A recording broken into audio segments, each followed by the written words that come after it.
നിങ്ങളോട് ആരെങ്കിലും comfort zone break ചെയ്യണമെന്ന് പറഞ്ഞിട്ടുണ്ടോ? It's illiterate Mallu here. Here is the stereotype 2. Growth only happen when you break your comfort zones. ഞാൻ പലപ്പോഴായി കേട്ടിട്ടുള്ളതും അതേപോലെ തന്നെ വിചാരിച്ചിട്ടുള്ളതുമായിട്ടുള്ള ഒരു കാര്യമാണ് കംഫർട്ട് സോൺ ബ്രേക്ക് ചെയ്താൽ മാത്രമേ നമുക്ക് ഗ്രോത്ത് ഉണ്ടാവൂ എന്നുള്ളത്. അതുപോലെ തന്നെ കംഫർട്ട് സോൺ ഡേഞ്ചർ ആണ്, കംഫർട്ട് സോണിൽ നിന്ന് കഴിഞ്ഞിട്ടുണ്ടെങ്കിൽ നിങ്ങൾക്ക് ഫെയിലിയർ ആയിരിക്കും ഉണ്ടാവുക. ഇങ്ങനെ കുറേ കാര്യങ്ങൾ കേട്ടിട്ടുണ്ട്. പക്ഷേ അതൊക്കെ ഒരു സ്റ്റീരിയോടൈപ്പാണ്. എന്താണ് കംഫർട്ട് സോൺ?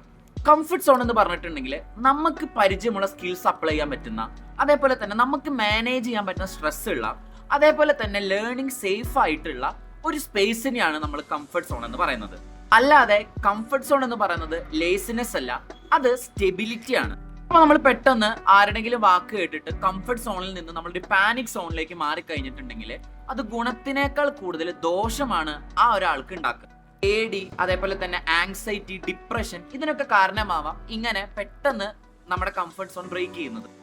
ആ ഒരു സ്റ്റീരിയോടൈപ്പ് ബ്രേക്ക് ആയെന്ന് വിചാരിക്കണോ? Yes, comment your thought. So growth is not about breaking the comfort zone. It's about expanding them slowly, safely and sustainably. ഇപ്പൊ നിങ്ങളെ ആരെങ്കിലും കംഫർട്ട് സോൺ ബ്രേക്ക് ചെയ്യണം എന്ന് പറഞ്ഞ് നിർബന്ധിക്കുന്നുണ്ടെങ്കിൽ അവർക്ക് ഈ റീല് ഷെയർ ചെയ്യുക. അപ്പൊ അടുത്ത സ്റ്റീരിയോടൈപ്പ് ആയിട്ട് കാണാം. ബൈ.